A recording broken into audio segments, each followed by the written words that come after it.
Okay. There's Devlin. I see you, Devlin. Let's see, make sure everyone is here in a good place. Devlin's here. And who else do we have? Well, nobody so far, but we're early days yet. Susie's here. How are you doing? How are you doing, Susie? Okay, I guess I can be seen. So, here we go. Let's get the show on the road.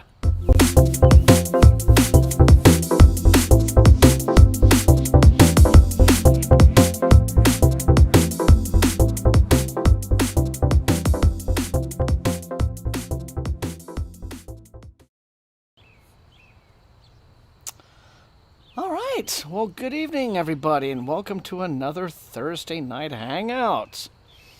Good to see everyone. Justine, welcome. Good to have you. Let's see, we're going to probably starting out with a modest crew, but that's okay. I hope everybody has had an absolutely fantastic week, and you're looking forward to a fantastic weekend ahead. Let's see. Chris, getting ready for work. Oh, well, I'm glad you tuned in all the same, Chris. Hello, Karen.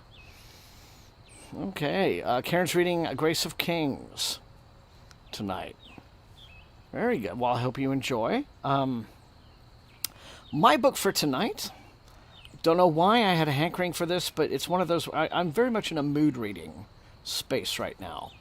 And I have decided to pick up this series, which I've been eyeballing on my shelves for probably close to 20 years or something like that. The Sunduko is like very bad at this house, everyone, I tell you. I've just been curious about these for quite a while. And so I'm starting it. This is an 8-volume series by Michelle West from DAW that's set in a universe where she's written at least 2 other series for them. And I've started the first chapter, and I'm already quite impressed with how she is establishing her protagonist, the world her protagonist inhabits. It's all very clean, and it flows. It has flow. You know, this isn't the kind of book that you would describe in terms of pacing.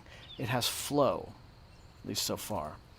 And I think the writing is what I always think to myself. You know, I always want one of these, experiences to be this wonderful occurrence where I've just discovered an unsung fantasy masterpiece. That maybe has a loyal niche following, but it's like all you people just reading Cosmere. Why aren't you reading this or that or the other? It's just like something. So I'm so hopeful, based on the strong start, that this turns into that kind of thing. But it's 8 books. They're all like this thick. And here's another thing. I also had a real hankering to pick up a mass market paperback because,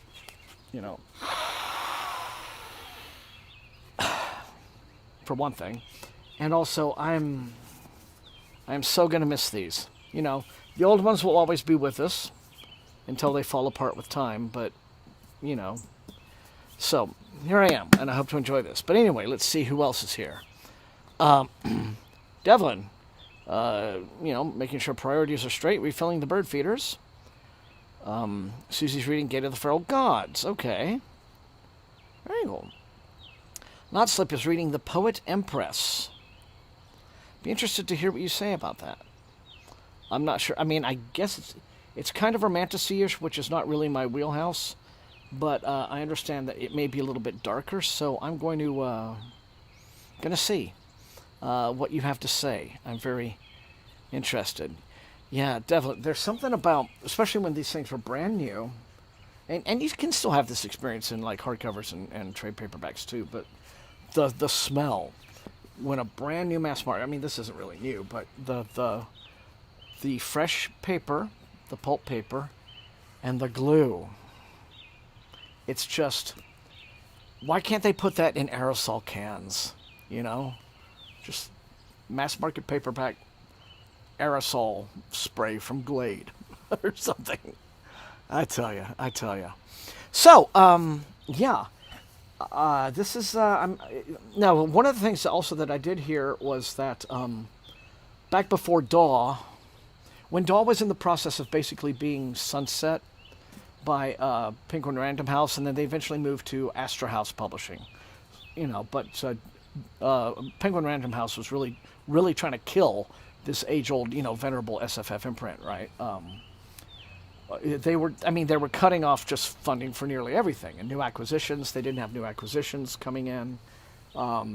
Tad Williams was no longer getting Michael Wheeling covers on his books, even though he's a big New York Times best-selling guy. Marshall Ryan Maresca, who at the time was publishing his Meridane series through them, and at the time he was telling me that he was filling his lifeboat with supplies, and he said, as far as Penguin Random House is concerned, DAW can go away except for Patrick Rothfuss and maybe Mercedes Lackey. Just keep a couple of authors on hand, but just screw everything else, and it's just so sad. And one of the casualties was Michelle West. She had another series planned in this fantasy universe, and they did not renew her contract. So I don't know what the plan is there.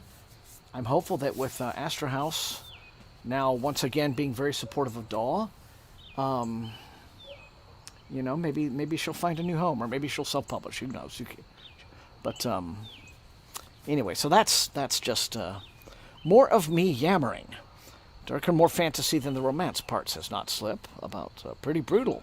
Well, that recommends itself. Okay, Maddie Groves is reading through Prince of Anun. I'm thinking that because that is Welsh, that's going to be, I've always all my life, especially when I was a kid, I pronounced it Prince of Anwen, but that's not right at all. Ooh, and China Mayville's The Scar, very cool.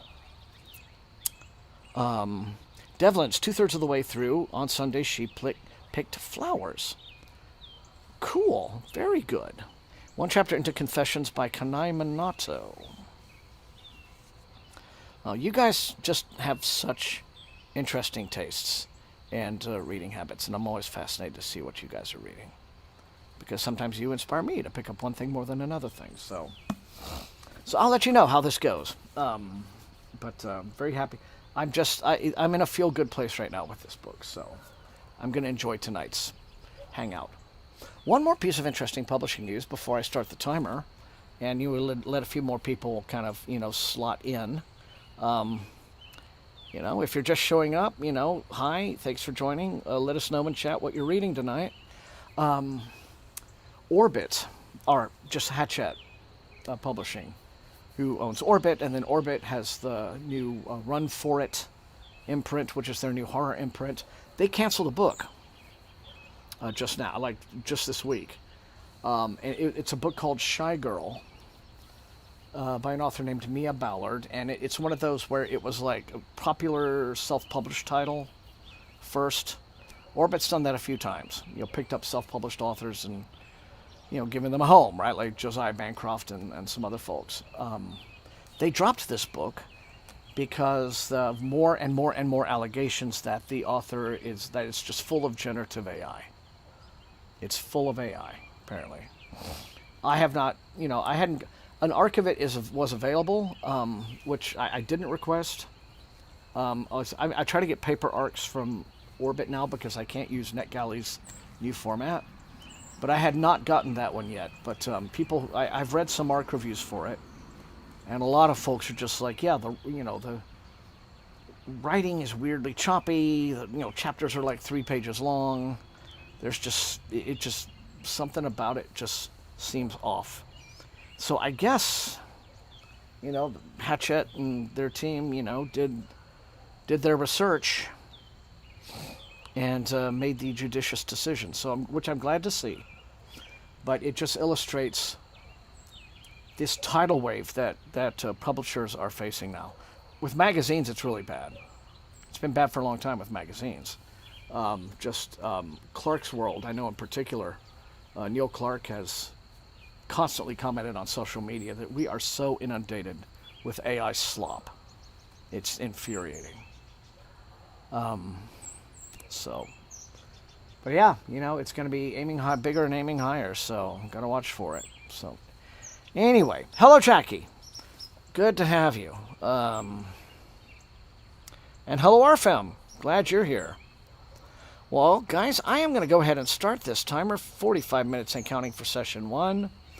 And once again, I am delighted, just absolutely thrilled to pieces that you guys are with me on all of these Thursday nights. Always good to have this little time of peace with my SFF180 fam. And, all right, so I'm going to just adjust this a little bit. There we go. All right. So,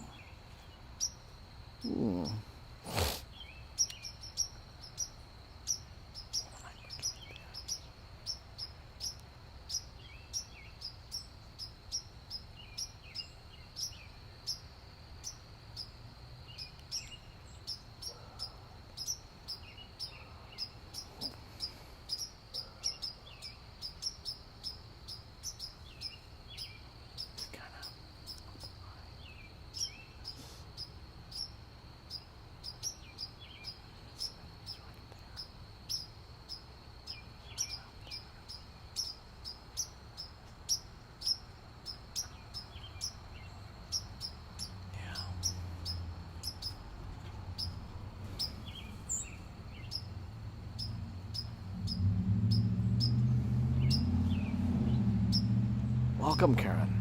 You're welcome.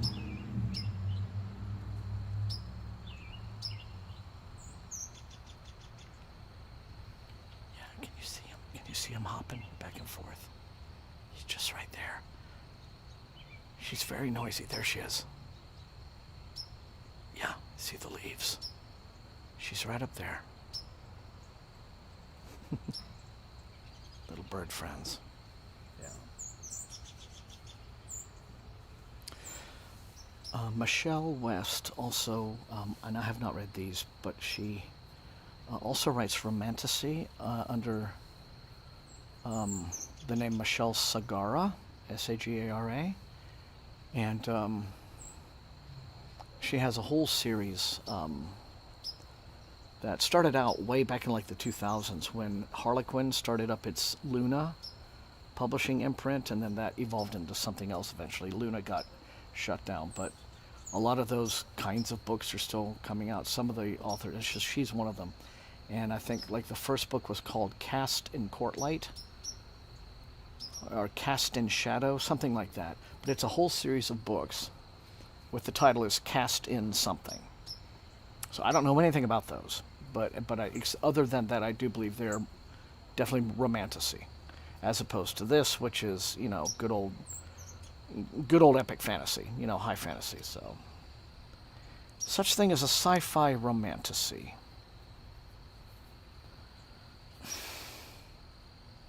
No, I mean, there is romantic science fiction, right? There is science fiction romance, and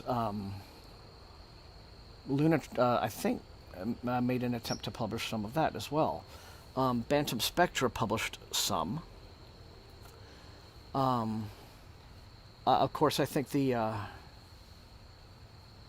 first 2 books that became the Miles Vorkosigan series, I wouldn't describe them as...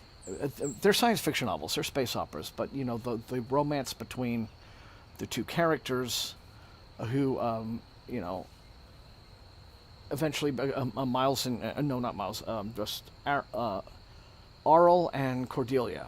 Aurel Vorkosigan and Cordelia Naismith, who become the parents of Miles Vorkosigan.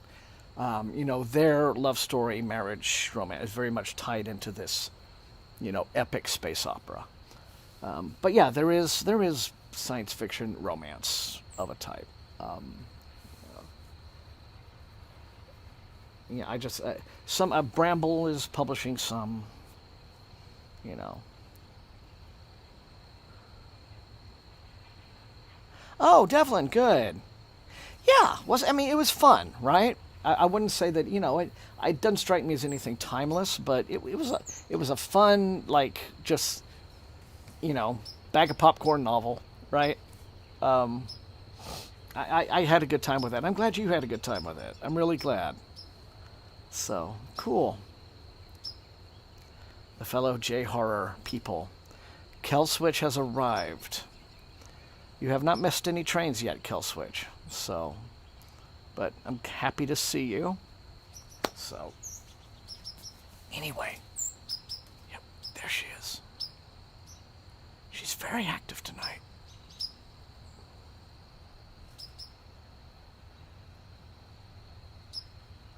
She's up.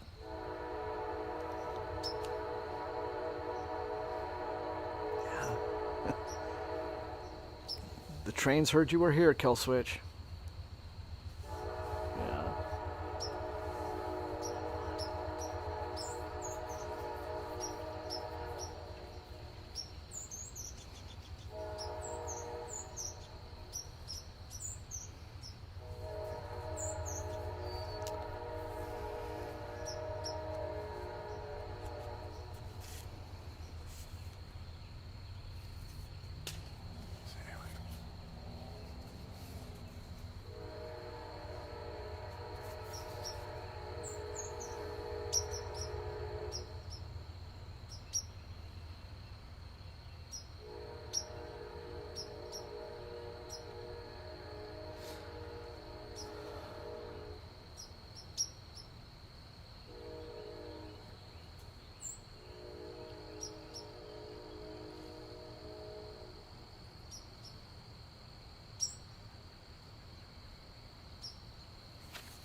Oh, nice, RFM. Very cool.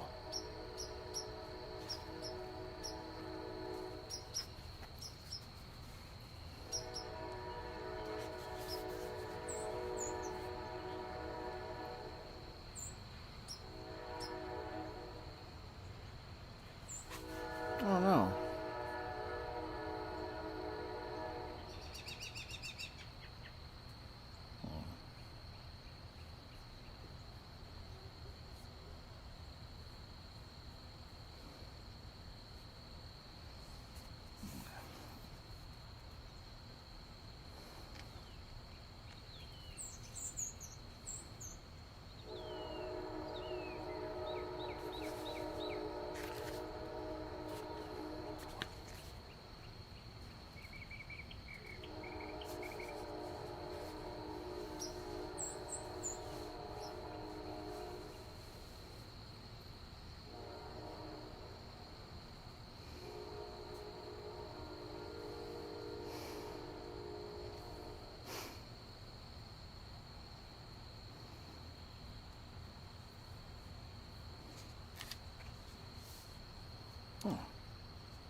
I think I've only ever seen hand cars in old Western movies.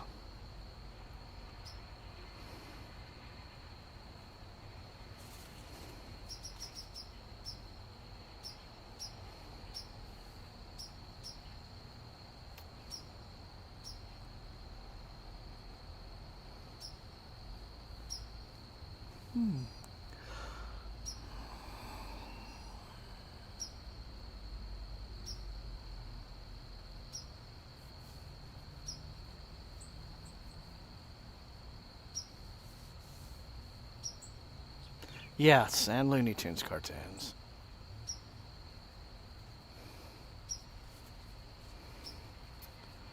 I guess if there's ones in Blazing Saddles. But you know, Blazing Saddles is more than 50 years old now, so I guess it counts as an old movie. That's interesting. I've never seen one in real life. What do you think, Mama Bird?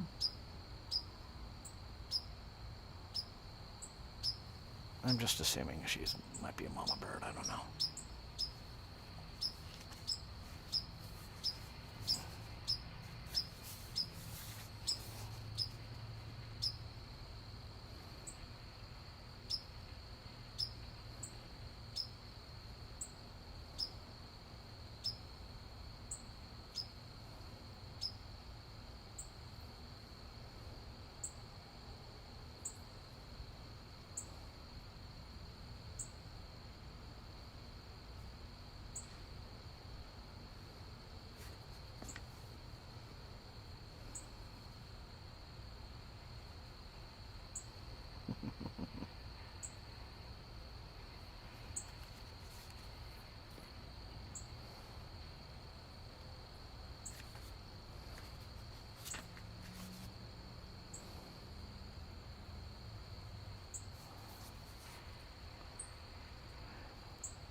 Another thing about this time of year, guys, is that I'm about to regret this choice. I think the mosquitoes are back, too. I don't know if I have my spray around me out here at all. If not, sorry, I have to get a new can of it. Or, because I don't know if there's any inside this little desk that my laptop sits on has a tiny drawer in it, which is falling to bits, but oh well. Well, I will have to do something about the mosquitoes at some point, but it looks like right now is not the time. Not yet, RFM. I have it, but not yet.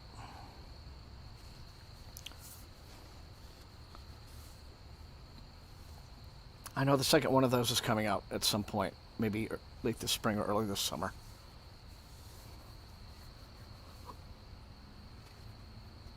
On the one hand, it's a game tie-in. On the other hand, it's Peter F. Hamilton. So I'll read it because it's Peter F. Hamilton. That'd be the reason.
chance this is going to get bad.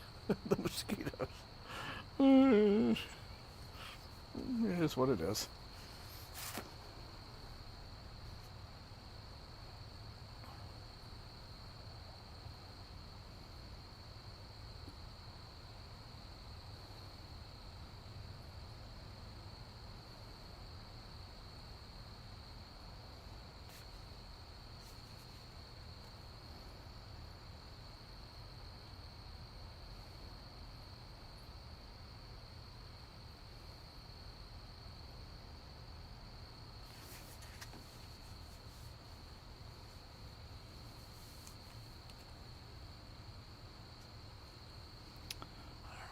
Has gone quiet.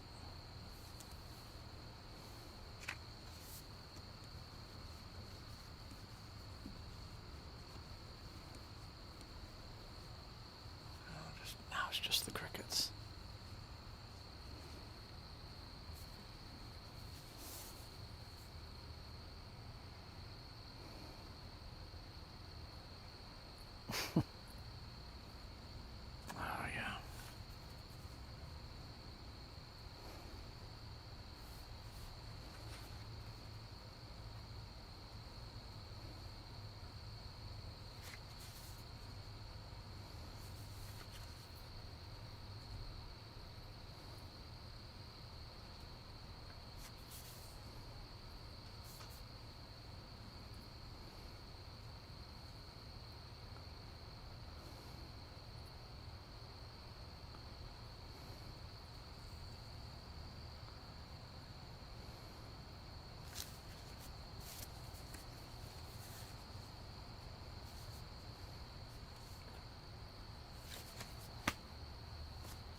Now, some of these suckers are big tonight. That's gonna be fun. Perhaps like prehistoric.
You know, I do, Devlin. I do. Hadn't thought of that, and I can go in during the intermission and grab it. That's a good. That hadn't even occurred to me. That's a good thought. Thank you.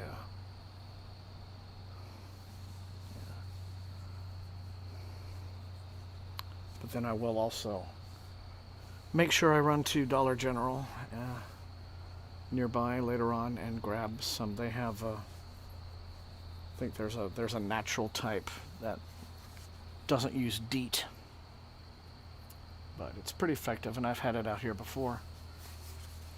It still stinks, but it's better than getting eaten alive. Speaking of,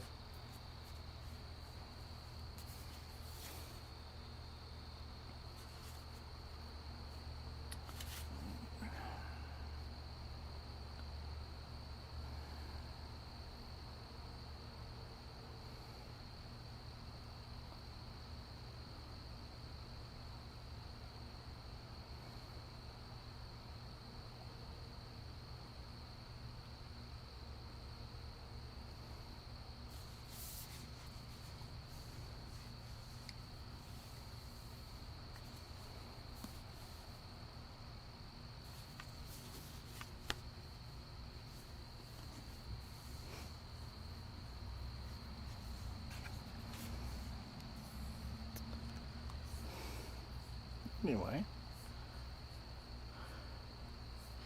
If you're just turning up to the stream, you know, welcome. Let us know what you brought to read, and hopefully you are not being plagued by mosquitoes.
Hello, and Jerry. How are you? Very happy to have you join. It's good to see you. How are you doing?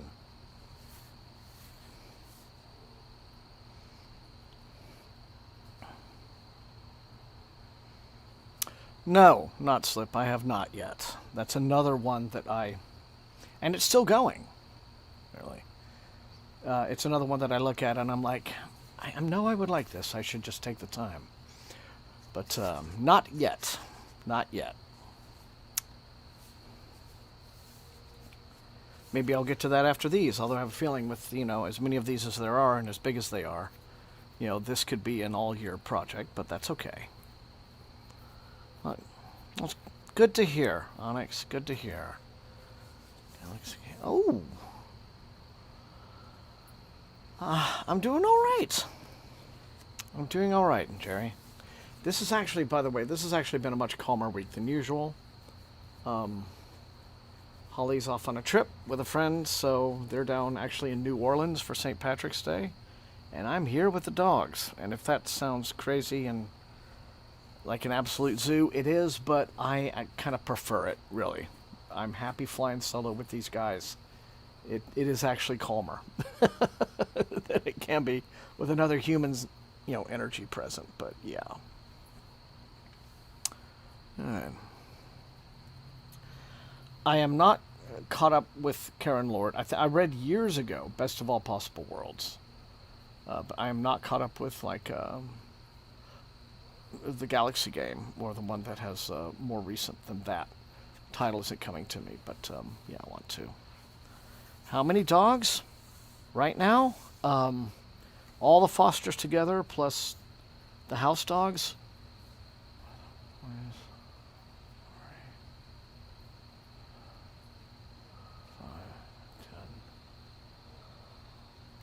15. 15. It's a lot. But fortunately I have a house that can hold them all, and but it is time for adoptions, though. Yeah.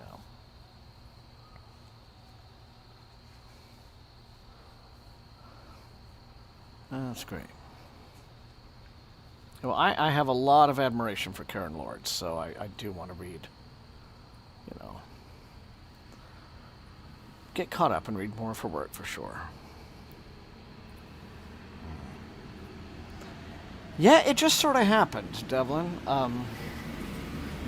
The dog distribution system, well, part of it was, here's where we kind of, I don't say mistake. I don't say mistake because I feel like we did a good thing. And these little angels are alive because of us, and I always think of that, But we became, I guess, the house in town that the lady who does, on a completely volunteer basis, heads up the local rescue. Dogs and cats and other things as well, but mostly the dogs. We would take in the medicals, right? We would take the medical fosters in.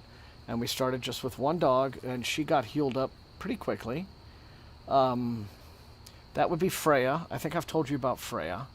She's one where she'd just been on a leash on a chain for like most of her first year of life, to the point where the puppy collar, she grew, but the meth head owner never took her puppy collar off, so it got embedded in her neck, so that had to be taken off surgically, but she healed up very well, and she actually found this family, especially the lady dotes on her, so that's good. And then we took in Buster and Charlie. Buster is the boy who got shot in the face, and then Buster is his little brother. And they've been with us much longer than planned. It was never the plan for them to be this long, but they do need to. The trick is you got to get them to the right people, because these dogs, the ones especially who are medicals, you invest so much in them, right?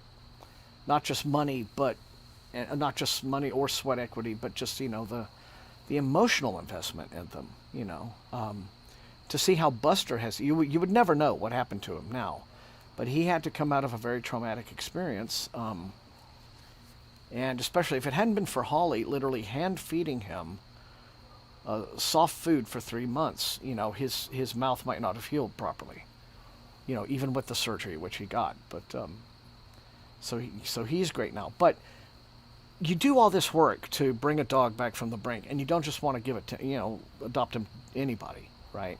Who walks in off the street. So we're going to vet people like the CIA, right? Before we get some family. It's just because, and let them know it's like, these are dogs who've been through some things. They may have, still maybe some behavioral issues. You may need to train them a bit. You're going to have to get used to their, who they are, and be willing to do the work. Especially, this isn't just going to be passive dog ownership. Not the sort of thing where people are just like, I'm bored, I want to get a dog. I go to the pound, bring the dog home, dog doesn't work out, they take it back to the pound, right? Returns and all of that. We're not here for that. So, yes, so some of our medicals have been with us too long, but it's in the interest of whoever we get them to has to be, the forever family, has to be the forever owner, has to be the person is like, yes, I will share this dog's entire life, until its last breath, and I will be that devoted to this dog. Because otherwise, what was it for, nothing would turn me into John Wick faster than not just any dog, but I mean a dog, one of the dogs that we worked so hard to heal, got dumped on a road somewhere or something, they're just not. But people around here, you would just not believe the level of irresponsibility and just awful folks. You don't know who to trust, so you just have to be really careful. So that's why we ended up having so many. But when we pare it down, and then especially once Holly moves out of state, which is her plan at some point, things will be back down to normal, and hopefully I'll just be here with my 3. Just my 3. That's the ultimate goal, to get back to that. But for now, I feel like I look at them and they're all so sweet, and it's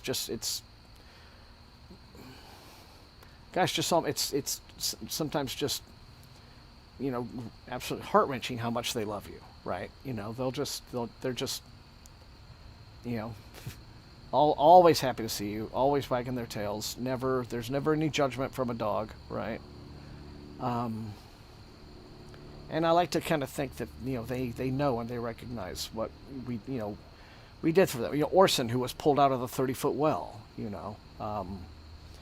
and then Athena and all of her little family of pups, all the black labs, who were just plucked off the side of a highway where they were chasing cars. And I'm pretty sure most of them, or at least half of them, would be dead by now if we hadn't picked them up when we did. So that's how I have to look at it. I feel like, we've, yes, the food's expensive, the vet care is expensive, all the other things, but I feel like what I did was I've bought 15 lives,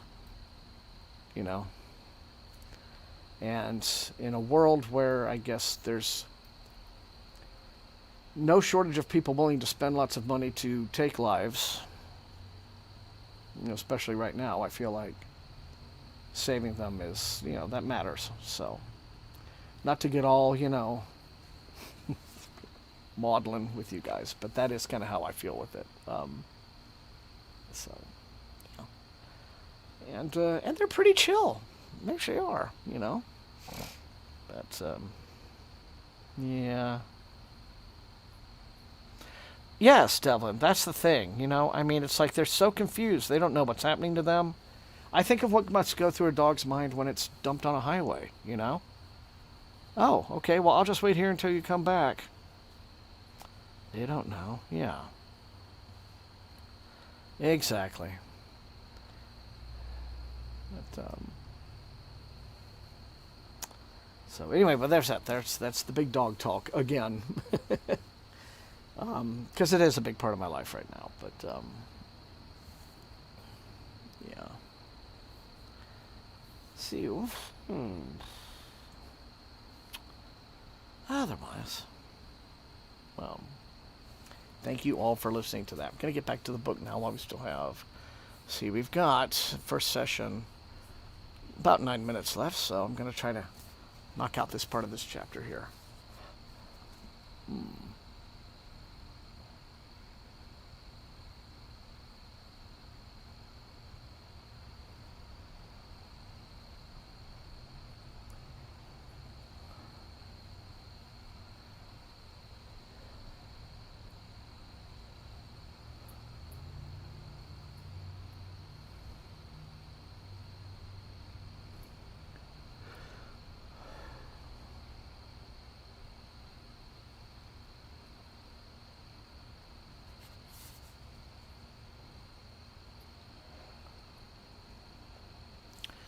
Largest dog would probably be, wow, okay. Probably by weight, I'm going to say Athena. She is the mother to the 4 of the labs. We have her and 4 of her pups. And she's about 70 pounds. But she's a big, gentle goofball.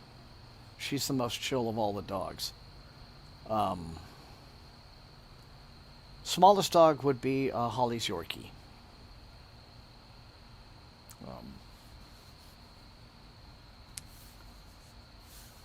Orson is a Staffy, and so, he looks very jacked and all of that, but I don't really think he's quite that. I think he's probably not much more than about 50 to 55 pounds.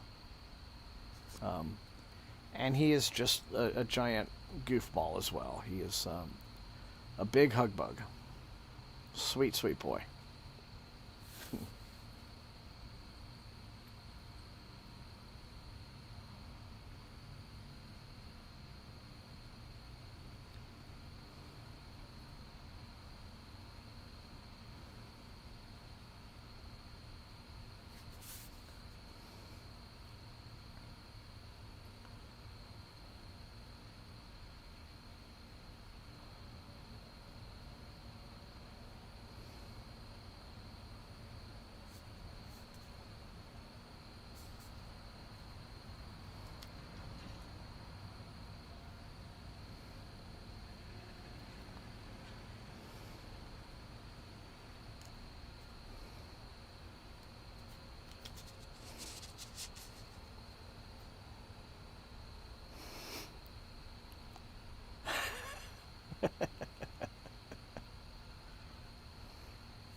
Well, I mean, I hope you didn't get crashed into that badly.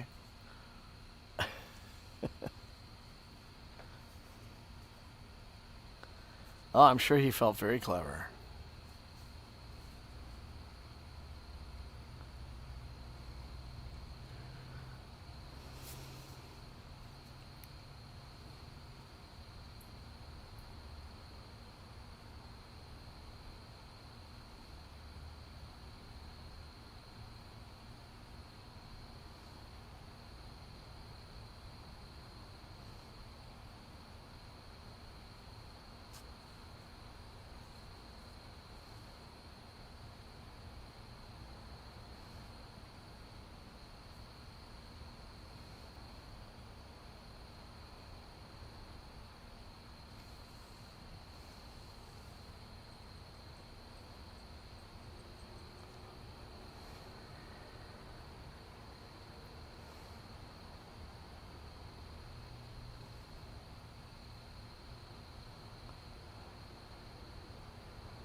Well, hello, George. How are you doing, sir? As always, much gratitude for the generosity, and good to see you. Good to have your presence. I hope you've had the last couple of weeks have been good for you. I don't think you were here last week. I hope you've been doing well, George.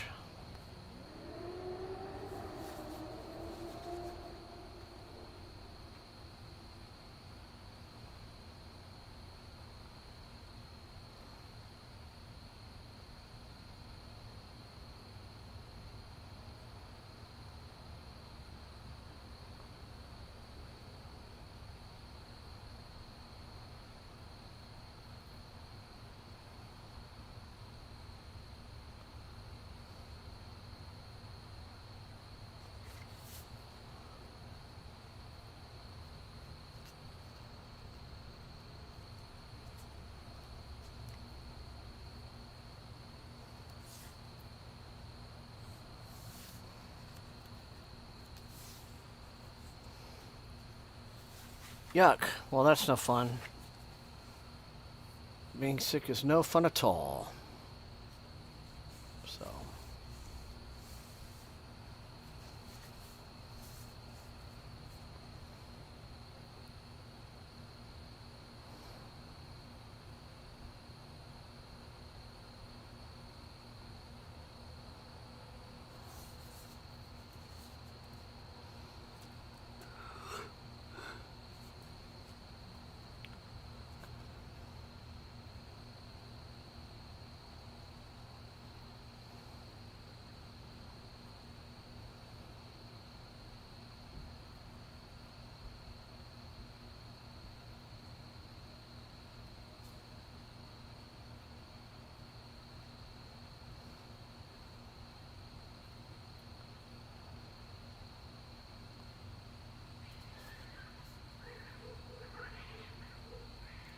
Uh-oh.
All right, everybody, that is session 1. Intermission time. See you in 5.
Hi, back. Sorry. Hope I didn't keep you waiting too very long. So, tea lights are lit now that night has fallen, and reset the timer. Oof. And start. All right, so 45 minutes and going on session 2.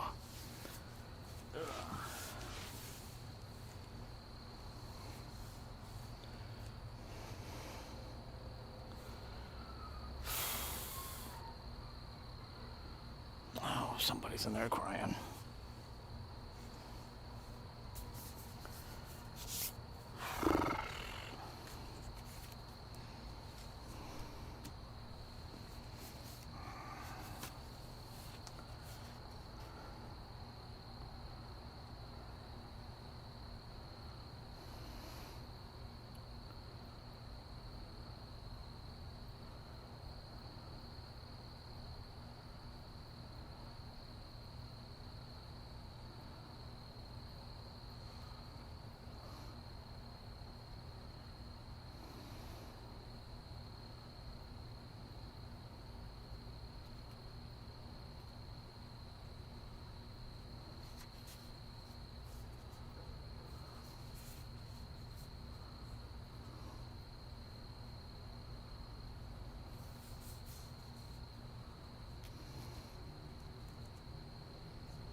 Here.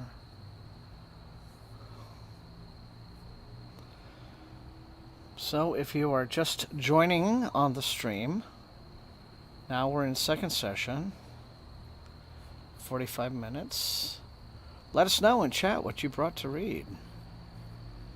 Or not. I mean, you don't have to. You can lurk. No shame in lurking.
Well, that's not good, George.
Yes, Kill Switch. Yes. I rarely read them cover to cover, anyway. I usually will... They're kind of like palate cleansers between novels, and I may, like, read 3 stories out of one. You know, come back to it later. Same thing with magazines, you know. If I'm reading an Asimov's or an Analog or a Clark's World or something, you know, I'll just pluck a couple of stories out of it to, you know, palate cleanser sort of thing. But often I will discover a story that I have liked better than the last few novels that I've read. That happens often, so...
Yeah, Maddie, I agree. It can be... It's just a different experience than reading a novel, and I very intentionally treat the two things differently.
That's an interesting point.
Yeah. Yeah, that's true of a lot of that sort of thing. Especially, the earlier stories. Um,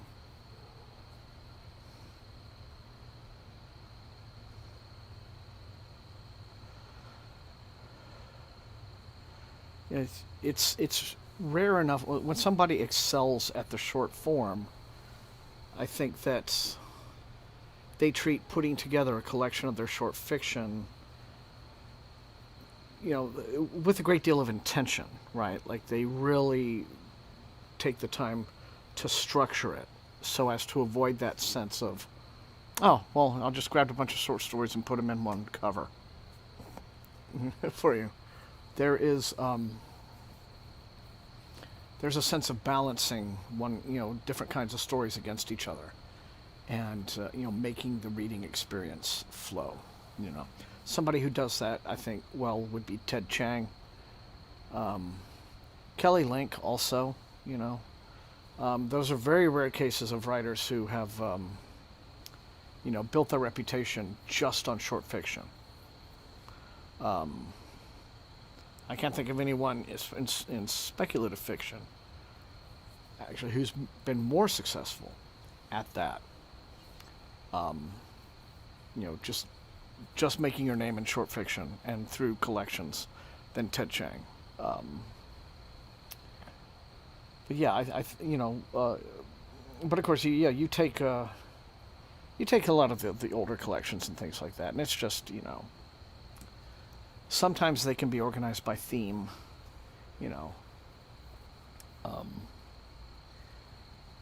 and then, well, and I don't even want to get into the topic of fix-up novels, right? But because a lot of the old stuff was like that, when magazines really were the number one venue for publishing science fiction and fantasy, then writers would publish that. Then they would kind of pull the stories together into kind of an ersatz novel, right? But yeah. Anyway.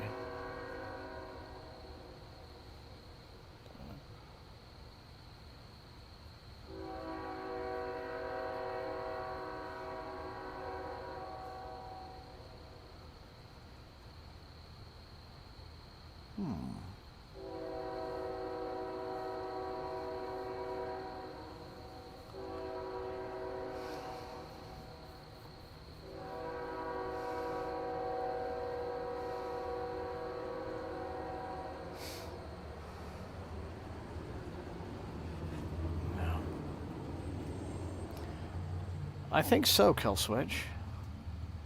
Um,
is coming across this way.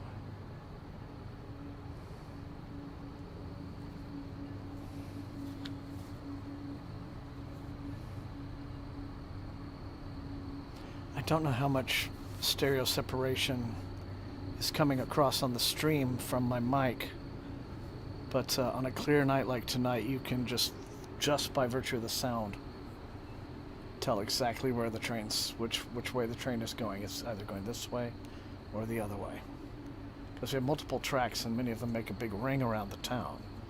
So.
No,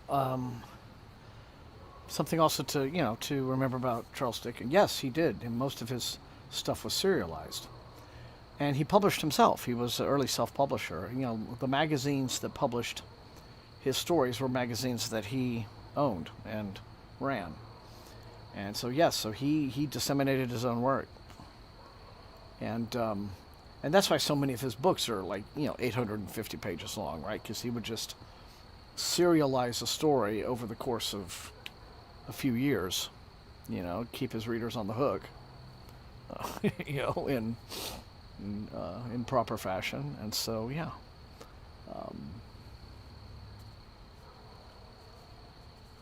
So A Christmas Carol almost certainly would have been, just one of his own tales, one of his own magazines. I'm sure you can read up all about, what he did and the way he did it, on Wikipedia, but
Well,